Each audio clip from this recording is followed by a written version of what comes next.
प्रणतदेहिनां पापकर्षणं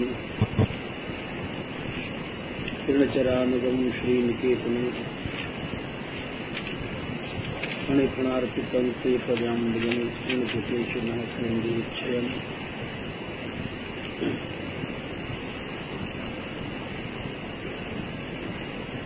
प्रणतदेहिनां पापकर्षणम की बात हमने एक दो दिन के भीतर सुनाई थी। उसमें पूरे स्वामी की कथा सुनाई थी थोड़ी सी।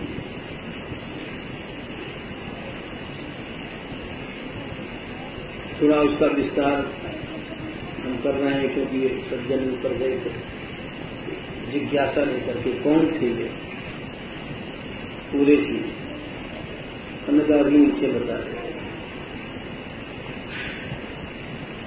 कांचीपुरम है दक्षिण में, उसके पास पूर्वपुर है। ये वहां के राजा थे और राजा तो बहुत से होते हैं लेकिन इनमें इनके ऊपर बड़ी कृपा थी लक्ष्मी जी की भी और सरस्वती जी की।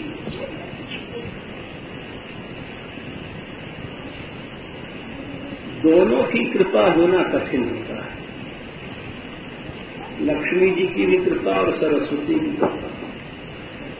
एक साथ दोनों की कृपा हो जाना बड़ा कठिन है,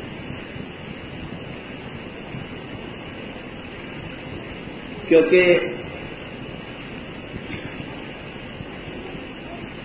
बाहर से वैर है विद्या में और लक्ष्मी में। जो धनवान होता है प्राय विद्वान नहीं होता है और जो विद्वान होता है वो प्राय धनवान नहीं होता है, क्योंकि श्राप है लक्ष्मी जी का ब्राह्मणों के प्रति और श्राप बहुत पुराना है। भृगु जी गए थे परीक्षा करने विष्णु भगवान की, ब्रह्मा शिव और विष्णु तीनों की परीक्षा करने गए थे।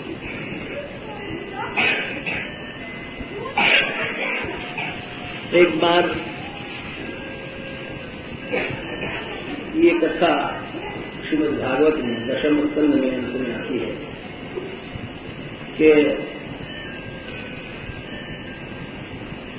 ये त्रिदेव हैं, इनमें कौन बड़ा है,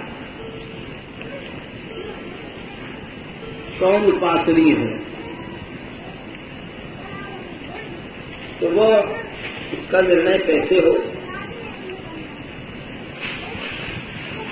तो भृगु जी को काम सौंपा गया। भृगु जी गए, पहले अपने पिता ब्रह्मा के पास गए, वहां प्रणाम नहीं किया तो नाराज हो, टेढ़े टेढ़े देखने लगे।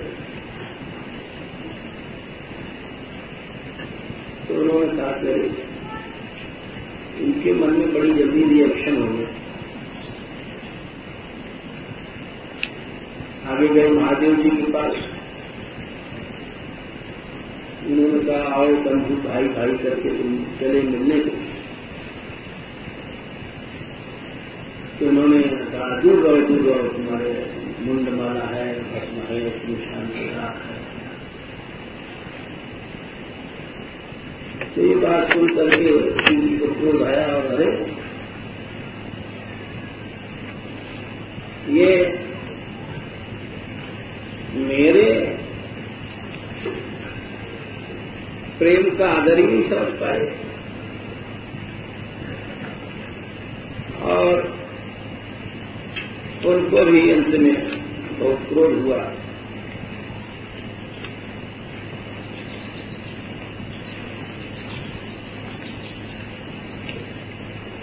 त्रिशूल उठा करके शूलम उद्यम में तम हंसु मारे भी दिग्म लोचना। महादेव जी ने त्रिशूल उठाया और मारने के लिए दौड़े।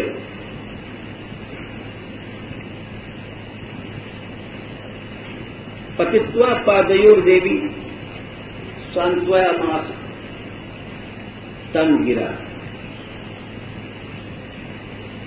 देवी मने सती जी ने वो महादेव जी के चरणों में गिर पड़ी और बोले, नाथ आप क्यों मारते हैं, ये तो आपके भाई हैं। भूल हो जाती है। महादेव जी बोले, हमको उत्पथगामी कहता।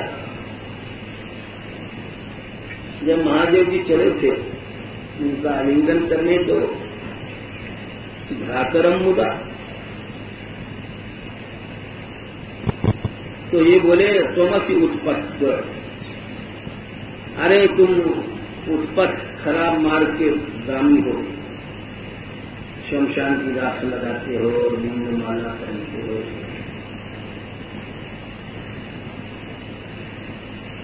तो जब देवी पार्वती जी ने इनके चरण पकड़े तो ही बैठे चुपचाप।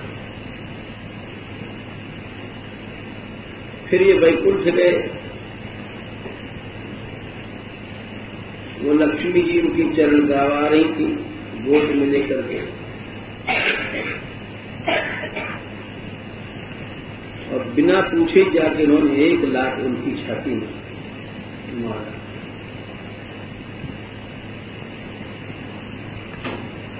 भगवान ने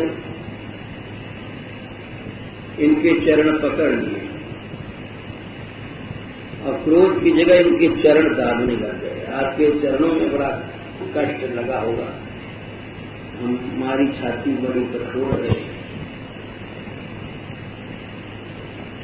अतियों को मनौता के चरणों के महामने, हे महामुनि आपके चरण के कोमल है। इत्युक्त्वा विप्रचरणं मर्दयन् स्वेन पाणिना, अपने हाथों से दबाने लगे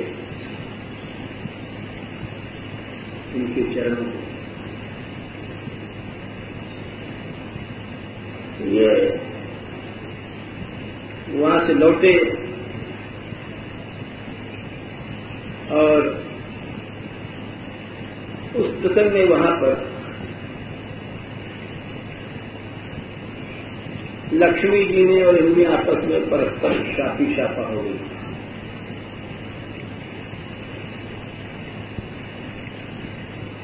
इन्होंने कहा कि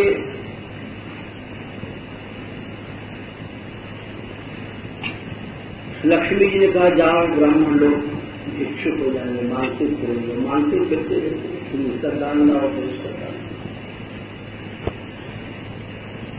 इन्होंने भी कहा कि तुम जहां रहोगी उसकी बुद्धि लक्ष्मी पैसा वालों में लक्ष्मी है।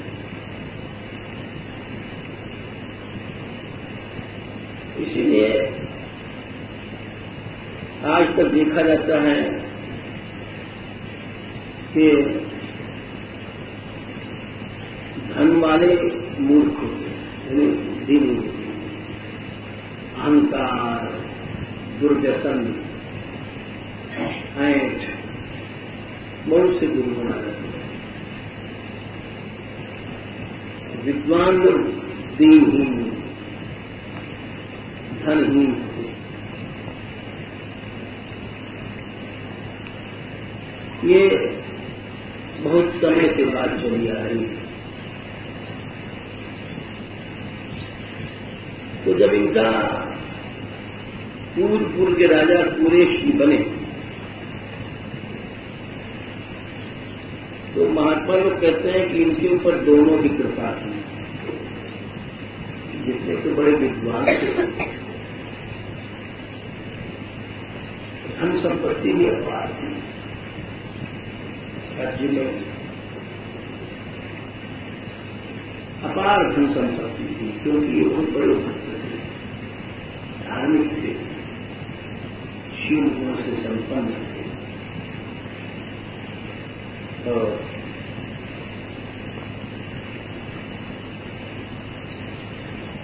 इनके राज्य में विशेषता एक थी कि राजा जब भक्त होता है तो प्रजा भी होती, और राजा जब धर्म निरपेक्ष हो जाएगा तो प्रजा भी धर्म से ही हो जाएगी। जैसे आजकल धर्म निरपेक्ष होना गौरव की बात समझा जाता है, अगर धर्म छोड़ दोगे धर्मी बन जाओगे,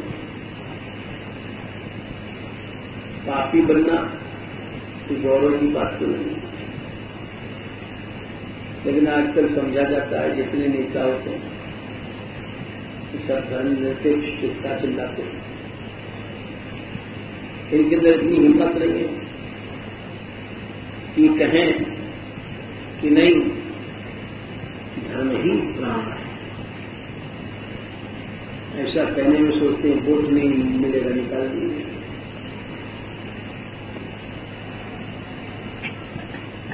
तो पूरे स्वामी जी की प्रजा थी वो बहुत पाते।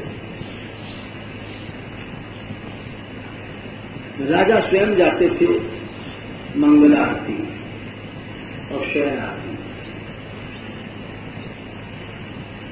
विशाल मंदिर था, उधर के मंदिर बहुत बड़े होते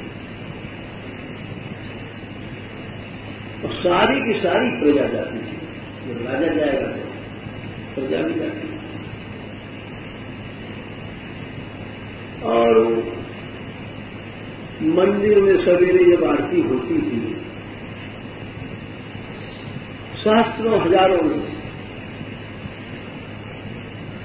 सैकड़ों घड़ी घंटा बज रहे हैं, लोग नृत्य कर रहे हैं, कीर्तन हो रहा है, तो वो आवाज कई कोस दूर तक जाती है। सवेरे की भी आवाज जाती थी और रात की भी जाती थी आवाज बहुत। यहां तक कि वरदराजपुर वरदराज भगवान है, वहां लक्ष्मी नारायण जी का मंदिर है, वहां भी आवाज जाती है।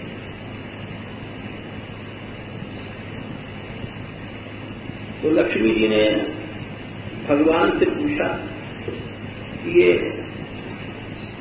कहां से आती है आवाज। वरदराज भगवान ने बताया लक्ष्मी जी को ये राजा सुरेश जी हैं, बहुत बड़े भक्त हैं और उनके कारण सारी प्रजा जाती है। हजारों नारी सैकड़ों घड़ी घंटा बनते हैं, सैकड़ों नृत्य कर रहे हैं, कीर्तन कर रहे हैं, वहां की आवाज।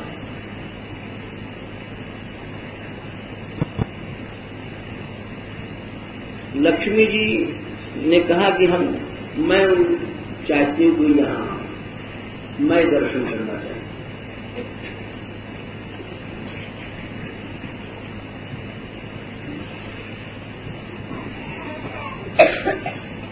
क्योंकि जिसकी प्रशंसा आप कर रहे हो वो जो मूर्ति है विग्रह वो तो उठ के जा नहीं सकता। लक्ष्मी माता ने स्वयं इच्छा किया कि पूरे जी दर्शन, भगवान भी भक्त को देखना चाहता है।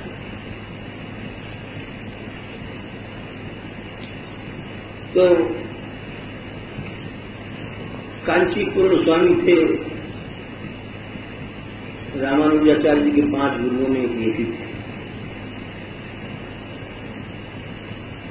इनको भगवान ने आदेश दिया कि जाओ पूरे जी से संदेशा कहो कि जगन माता लक्ष्मी जी को देखना चाहती हैं, तुम हमारे मंदिर में आओ।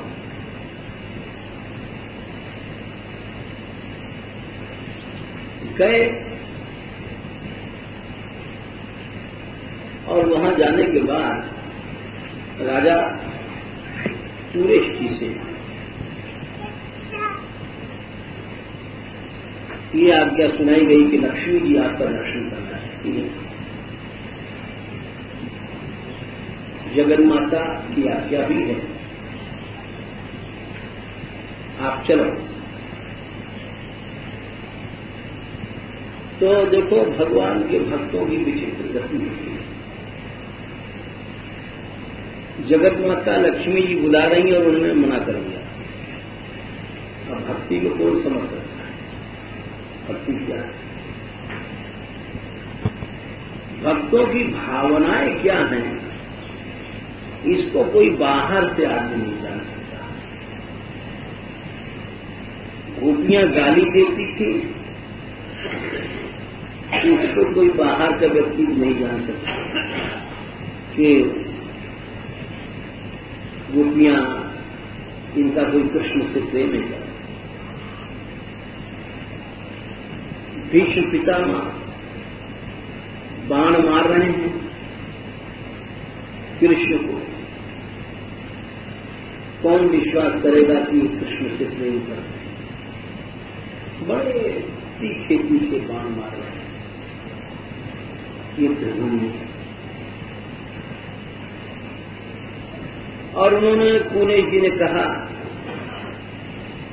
विद्वान तो ही एक श्लोक बना के लक्ष्मी जी के पास भेज दिया।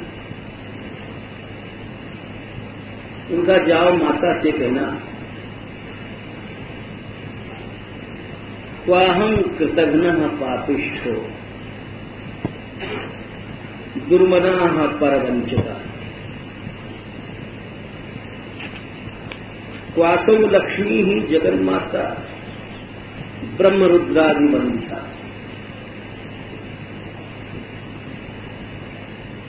कहा तो मैं पापिष्ठ हूं। पापिष्ठ माने मुझसे ज्यादा कोई पापी नहीं है।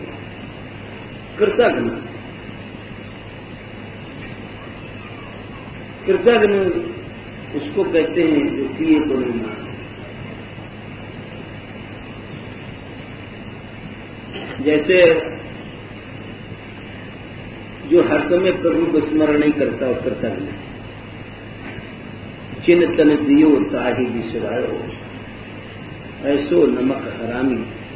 अरे मौसम कौन कुटिल खले, जिसने शरीर बनाया, कितना बढ़िया शरीर, 84 लाख योनियों में ऐसा कोई शरीर नहीं। ज्ञानेन्द्रियां मनुष्य की सबसे अच्छी है। कितनी बुद्धि दिया, ज्ञान शक्ति दिया।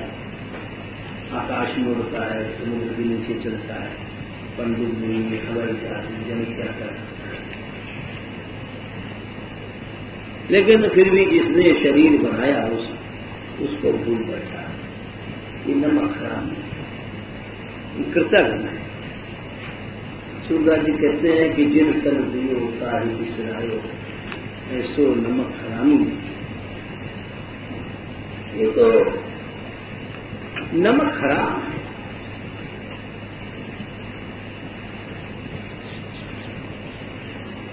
शरीर बनाने वाले को याद ही नहीं करता है। भोगों में, पैसा, बहिर्मुख चीजों में डूबा रहता है। शरीर किसने मिला है? अरे भोग तो कुत्ता बिल्ली भी भोगता है, विषय तो गधा भी करता है, सुअर भी करता है।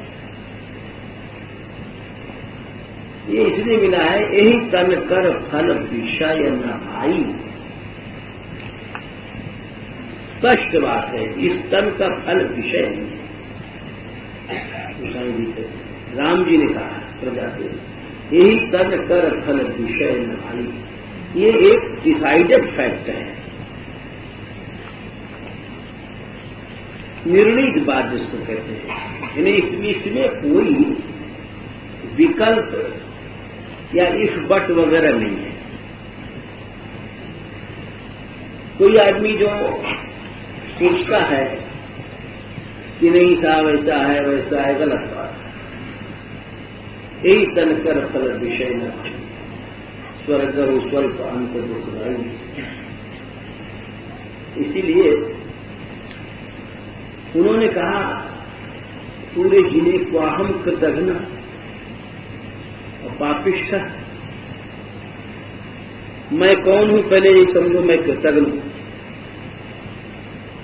और जो कृतज्ञ है वो महापापी होगा। दुर्मना परवंचका, दुष्ट मन वाला और दूसरे को ठगने वाला। जब तुम्हारे मन में भोग की इच्छा जाएगी तो क्या दूसरों को ठगोगे?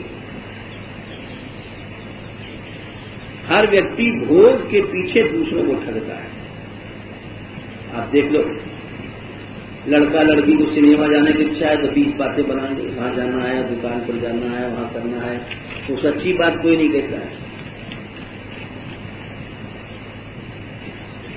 स्त्री को विषय की इच्छा है तो साफ साफ कभी नहीं कह सकती। पुरुष भी से एक दूसरे को ठगते हैं, परवंचक। ये भोग ऐसी चीज ही बना दिया गया है कि वंचना के बिना भोग नहीं हो सकता, बिना फ्रॉड बने भोग नहीं हो सकता। चाहे वो कितना भी ऊंचा बुद्धिमान पुरुष है या बुद्धिमती स्त्री है। तो वो बोले कि क्वाहम कृतघ्न, मैं कितना कृतज्ञ हूं। ज्ञान आने पर सच्ची बात भी यही बनती कि कृतज्ञ है कि आंखें दी गई थी उनका रूप देखने को, हम मलमूत्र को देखने लग गए। जीवा दी गई थी रचना भगवान के नाम के लिए, और उस जीव से लपर लपर लपर लड़ाई झगड़ा गाली गलौज व्यर्थ की बातें करता है। ये कृतज्ञता है।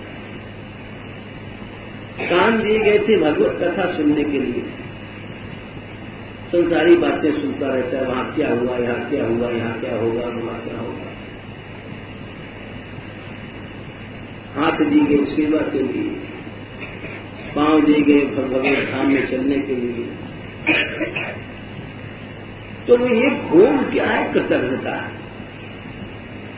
बिल्कुल शुद्ध कृतज्ञता है। कुछ लोग अभी 1-2 दिन पहले हमसे तर्क करने लगे, नहीं गृहस्थ में तो अलाउड है फलाना। अरे अलाउड माने क्या? विषय का आस्वादन नहीं अलाउड है। भगवान ने स्पष्ट कहा भागवत में 11 स्तर में, भगवान की वाणी, यद ध्यान भक्षो भीतर सुराया तथा पशुरावल्लभनम न हिंसा एवं विवाया प्रजया न हत्या इमं विशुद्धम न जानन्ति विशुद्ध धर्म। ब्याह किया जाता है, प्रजया संतान उत्पन्न हो जाए बस। नर हत्या आनंद लेने के लिए, एंजॉय करने के लिए। नर हत्या स्पष्ट हमारे धर्म का, हमारे भगवान ने इस बात को निर्णय कर दिया कि हम लोग जो अपने सेंसेस इंद्रियों को जो एंजॉय करते हैं वो गलत है। इमं न जानन्ति इमं विशुद्धम, इस विशुद्ध धर्म को लोग नहीं जानते, और न जानने के कारण विषयों में प्रीति होती है और भगवान से बैरी होती है। तो ये ज्ञान की बात है कि पूरे स्वामी जी ने कहा क्वाहम कृतघ्ना पापिष्ठ, दुर्मना परवंचका, और क्वासो लक्ष्मीर जगन माता ब्रह्म रुद्रादि वंदिता। कहां तो लक्ष्मी जी जगन माता, जिनकी ब्रह्मा शंकर आदि स्तुति करते हैं, तो मैं कैसे उनके सामने खड़ा हूं? मैं नहीं जा सकता। दीनता की बात।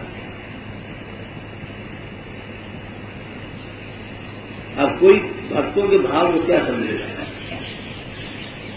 उनके अंदर इतनी दीनता थी कि मैं कैसे उनके सामने खड़ा होऊंगा, किस मुंह से खड़ा होऊंगा। अनाधिकार से हम लोग भगवान से विमुख रहे, जब तो भगवान से मिल नहीं पाए, विषयों में लीन रहे, पाप करते रहे, बहिर्मुख बने रहे। अगर सही रास्ते पे होते तो आज तक भगवान मिल जाते। भगवान नहीं मिले इसके माने कि हम लोगों ने अब तक गलत रास्ता पकड़ा, कहां से मिल जाएंगे? कृतज्ञता किया, पाप किया, मन खराब किया, परवंचक दूसरों को ठगा विषय भोगों के कारण से। इसलिए मैं तो नहीं जाऊंगा माता के पास। कितनी दीनता कि मां के पास किस मुंह से जाऊं, किस मुंह से खड़ा होऊंगा।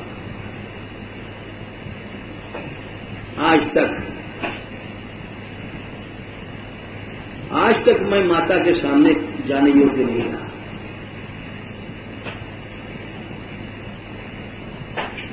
फिर लोगों ने कहा,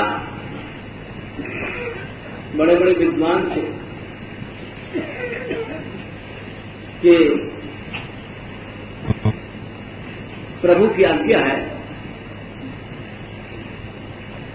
और प्रभु के यहां तो पतित जाते ही हैं, पतितों को वहीं एक जगह है जाने की, पतित पावन है। आप माता का आदेश है तो आप जाइए। तब उन्होंने कहा कि मैं जाऊंगा अभी, गुरु सरोवर में स्नान करके जाऊंगा। गुरुदेव में ऐसी शक्ति होती है कि वो जीव को भगवान के सामने कर सकते।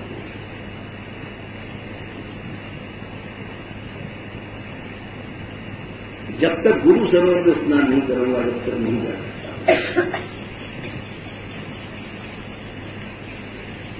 तो उन्होंने उसी समय,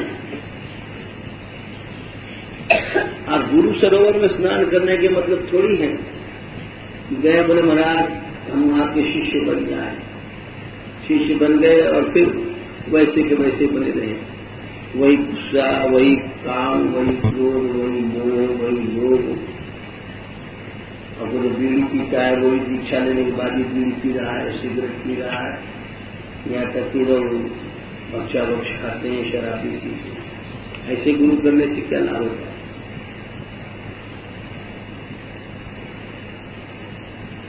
ये तो वही बात हो गई, गुरु शिष्य अंध बधिर का ही लेखा, एक न सुना एक नहीं देखा।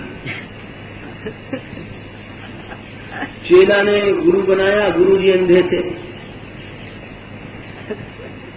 अब अंधे के तुम लठिया पकड़ के पीछे से चलोगे, अब अंधा तो खार खड्डे में जा रहा है, और उसका पीछा पकड़ लिया तुम भी खार खड्डे में जाओगे। और अगर मान लो गुरु गिर रहा है और आवाज दे रहा है कि बेटा इधर मत आना, तो चेला बह रहा है। गुसाई बोले गुरु शिष्य अंध बधिर के लेखा, गुरु जी अंधे हैं और चेला है बहरा।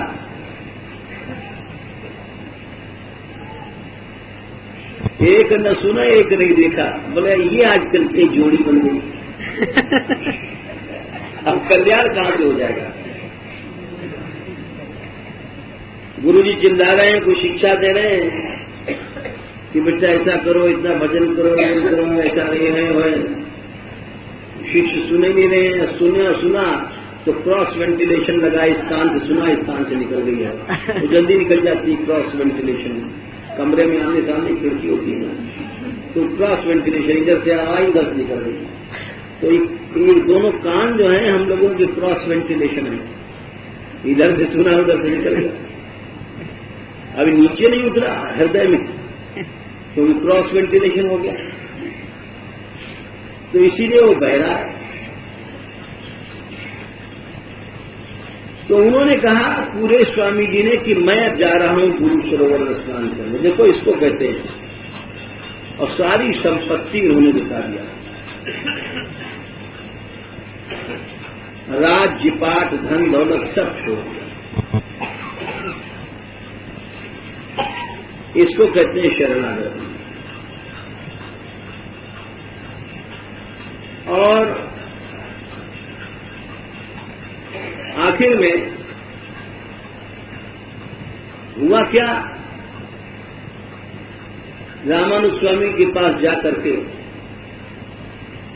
दीक्षा लिया, शरण में गए। बोले अब चलो, माता के सामने चले गए, लक्ष्मी माता के पास, नारायण प्रभु के पास, अब दर्शन करने चलते हैं। इसको कहते हैं दीक्षा। सब छोड़ दिया, कुछ नहीं, भीतर से भी सब वासना छूट गई और बाहर से भी कुछ नहीं, खाली हाथ नहीं। जंगल में जा रहे थे तो उनकी जो स्त्री थी, सती थी, उन्होंने कहा था कि मैं आपको नहीं छोड़ूंगी। वो बड़ी भक्ता थी। बोले अच्छा चलो, प्रभु की शरण में सबको चलना चाहिए। रास्ते में जंगल में उनको डर लगा तो उन्होंने कहा कि स्वामी मुझे कुछ भय लगता है। तो उन्होंने तुरंत कहा भय लगता है, क्या है तुम्हारे पास? उस भय को निकाल के फेंक दो। उन्होंने कुछ 2-4 स्वर्ण की मोहरें रख लिया था, भाई वक्त बे वक्त स्त्री बुद्धि काम आएगा। कोई तुम्हें रोटी दाल नहीं मिलेगा तो अपना चावल की इमली के कुछ बनावना बना लेंगे। इमली बहुत चलती वहां लक्ष्मी। हाँ, तो उन्होंने कहा इसको फेंक दो। फेंकवा दिया। फेंकवाने के बाद जब गए हैं वहां पर तो दर्शन किया उन्होंने, प्रभु ने अपनी झांकी दिया। अरे ऐसा भक्त, सच्चा भक्त, उसको प्रभु ने दर्शन देंगे तो फिर किसको देंगे?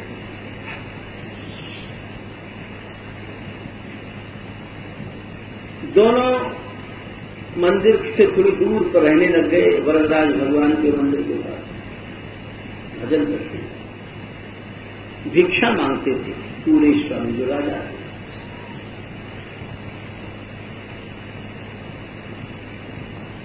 एक दिन वर्षा भी बहुत ज्यादा, पानी नहीं जा सके भिक्षा। कभी कभी ऐसा हो जाता है, भिक्षा करने में 4-5 घंटा लगातार एक धारा पानी भर के ये कैसे निकले?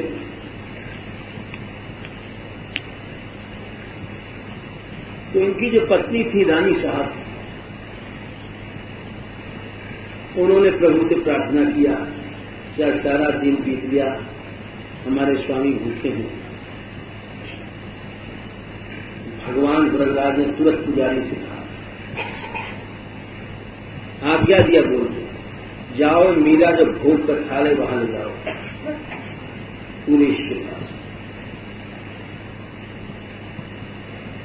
अभी तो भजन कर रहे थे बेचारे, नहीं मिला तो नहीं मिला।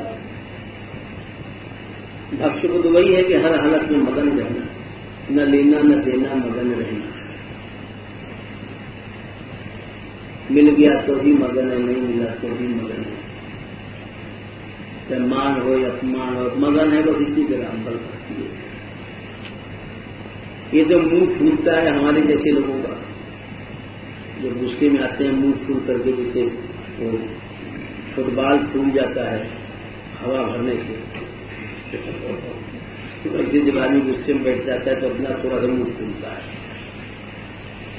ये सब तो भक्ति मार्ग में होता नहीं। अब तो सदा प्रसन्न है। और जब थाल पहुंचा उनके पास, पूरे स्वामी के पास,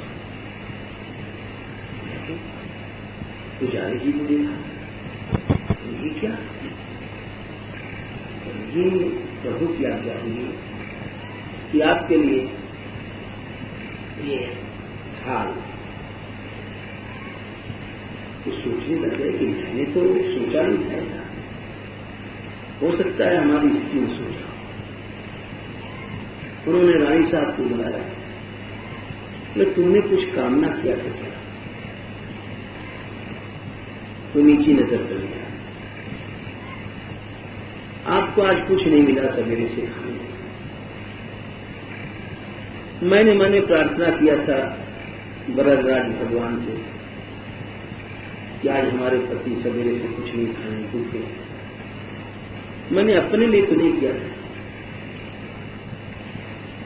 फिर उन्होंने अपनी स्त्री से कहा, रानी साहब से, देखो आगे ऐसा कभी नहीं करना। प्राण निकल जाए लेकिन प्रभु से कामना नहीं करनी चाहिए।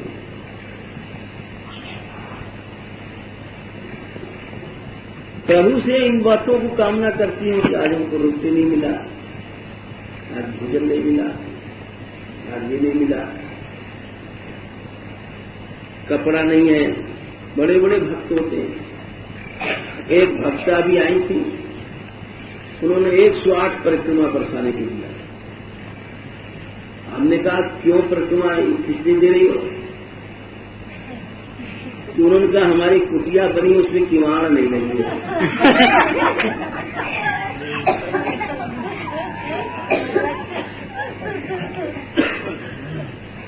तो ये सच्ची बात है, वैसी गप नहीं है। अब सुन के हम चुप रहे। हमने कहा भाई, अच्छा उनको ज्ञान देना भी कठिन है। क्यों? एक बात और होती है, जब मनुष्य शुरू में आता है भजन करने, तो 1-2 साल तक तो वो कुछ सुनता भी है, और फिर 1-2 साल बाद उसको सिद्धाई चढ़ जाती है। फिर वो किसी की ज्ञान नहीं लेता, जो खुद ज्ञान देने लग जाता है। 2-4 आदमी उसके पास आने लग गए, फिर स्वयं शिक्षा देता है। फिर वो किसी की शिक्षा नहीं लेता, वो सिद्ध हो गया, उसको क्या जरूरत है? तो फिर सुन के हम चुप रहे। हमने कहा सिद्ध मूर्ति है, इनको शिक्षा देना ठीक नहीं है, और क्यों बिना मतलब टाई किया जाए। हमने कहा बड़ा अच्छा किया। तो पूरे स्वामी जी बोले प्राण निकल जाए परंतु प्रभु से कामना नहीं करना। ये उन्होंने अपनी स्त्री को शिक्षा दी। अरे भोजन है, मिल गया तो, न मिल गया तो, और वस्त्र है, मिल गया तो, न मिल गया तो, ये बहुत कठिन है ऐसा चित्त बन जाना। और रोज ऐसे नमूने आते रहते हैं। एक व्यक्ति हमारे पास है, बड़े बहुत समय से आते थे। हमने कहा भाई तुम बहुत देर से नहीं आए। बोले आप एक कृपा की बात सुना दें आपको। हमने कहा सुनाओ कृपा की बात। तो जरूर सुनना चाहिए कृपा भगवान की। बोले अब प्रभु की ऐसी कृपा हो गई कि हम अपने छत के नीचे बैठे हैं। हमने कहा भाई अपने छत के नीचे मतलब क्या? बोले मतलब हमारा मकान बन गया है।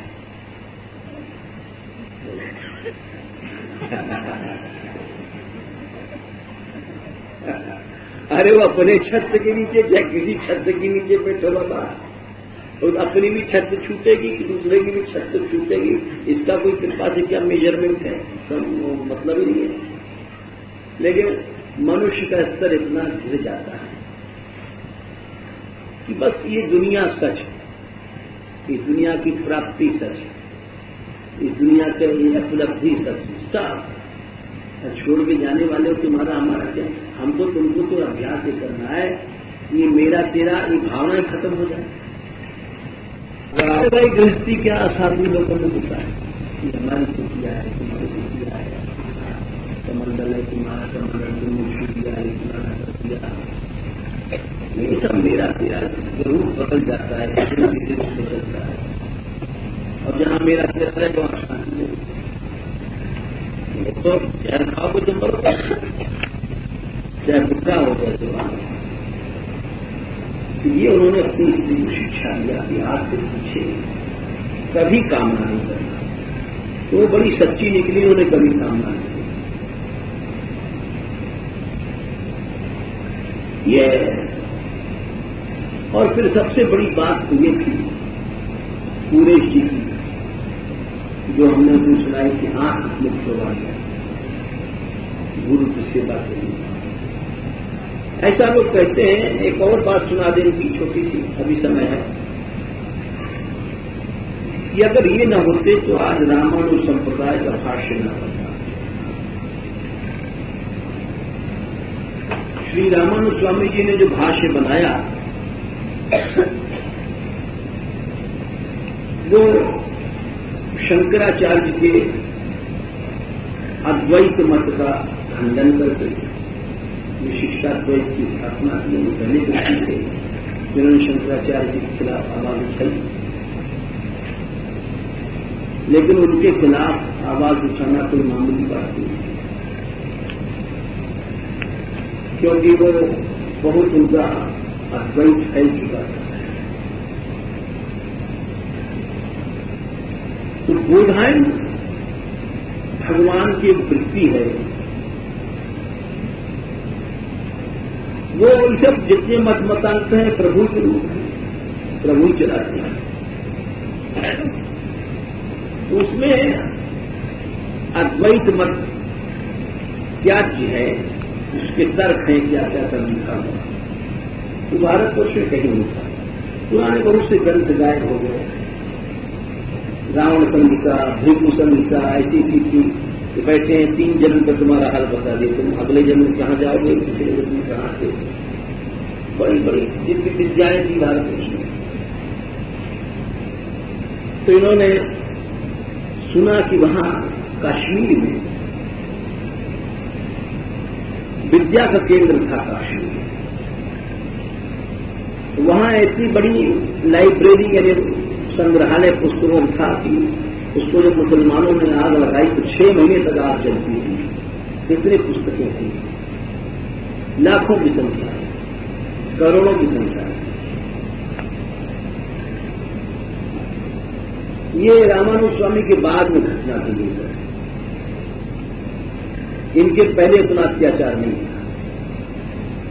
शंकराचार्य जी एकदम बाद ही थी। शंकराचार्य जी के समय में बौद्धों का विरोध था। मुसलमान बौद्धों को उन्होंने खंडन किया। उसके बाद रामानुज स्वामी आए, उन्होंने अद्वैत का खंडन किया।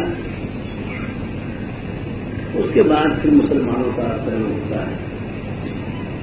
तो इन लोगों का ग्रंथ हम दिला करके हम लोगों को धर्म नष्ट करके बोलते हिंदू को ज्यादा कर केवल 16,000 मुसलमान आए थे। आप जाने कितने करोड़ जब हिंदू के मुसलमान बना लेंगे।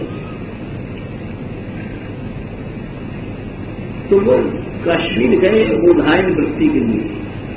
रामानुज स्वामी बताते पूरे थे। और वहां जब गए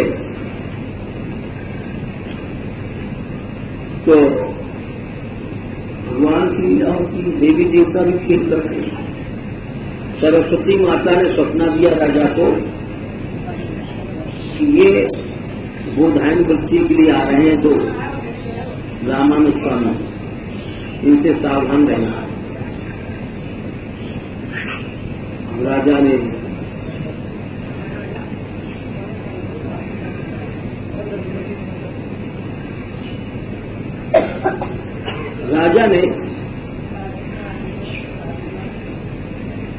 पहरा तगड़ा कर दिया।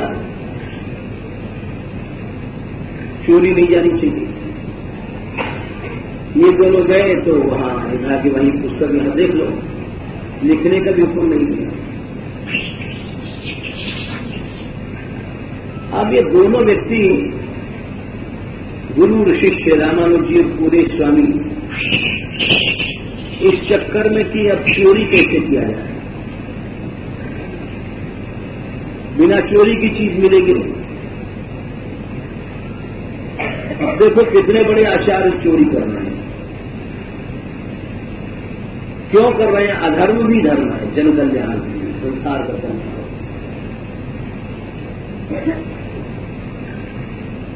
उन्होंने किसी तरह से उनको पुस्तक प्राप्त भई, वहां से भागे लेकर के जब भागे लेकर के जंगलों में, तो वहां देवी ने स्वप्न दे दिया कि पुस्तक को ले गए। राजा से कहेंगे तू वैसे ही मर रहा है, पहरा लगा रहा है, पुस्तक तो चली गई। अब देखो देवी देवता भी शुभ कार्य में बाधा देते हैं। 1 महीने तक जंगलों में भागते रहे। 1 महीने बाद पकड़ लिया, सारी फौज निकली थी। और जब पकड़ लिया इनको रास्ते में, तो पुस्तक ले गए छुड़ा करके।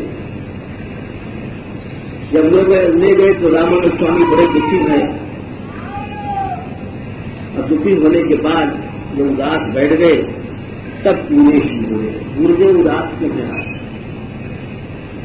बोले उदास इसलिए बोधायन भगवान की वृत्ति चली गई। अब श्री भाष्य कैसे हो, शंकराचार्य जी के द्वैत का हम कैसे खंडन कर सकते हैं।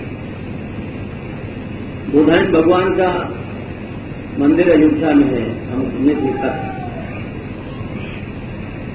तो उन्होंने कहा कि गुरुदेव आप चिंता मत कीजिए, मैंने सब ग्रंथ याद कर लिया है। नहीं कैसे? बोले 1 महीने से मैं सोया दिन भर तो भागते थे, और रात को गुरु जी के चरण दबाकर सुवाते थे। गुरु जी सो जाते थे, सारी रात पुस्तक पढ़ते थे। गुरु जी को पता नहीं, 1 महीने से सोए नहीं, कैसी बुद्धि, सारा ग्रंथ दिमाग। तो उन्होंने कहा, रामानंद स्वामी जी ने, अच्छा तो तुम्हें याद है तो सुनाओ। सुना दिया उन्होंने, कहा छाती से लगा दिया पूरे स्वामी, धन्य हो, बस तुमने बहुत बड़ा संसार का कल्याण किया। चलो आकर जिन्होंने श्री भाष्य बनाया और फिर संसार में शास्त्रार्थ किया, उसका प्रचार फैलाया। तो ये पूरे स्वामी जी की उन्होंने पूछा था कथा, ऊपर गए थे बेचारे, इसीलिए उनके पांव में तकलीफ है, हमने विस्तार से सुना दिया।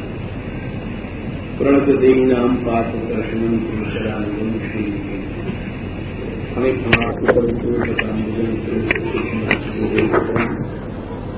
नमो महादेव नमः शिशुभ्यो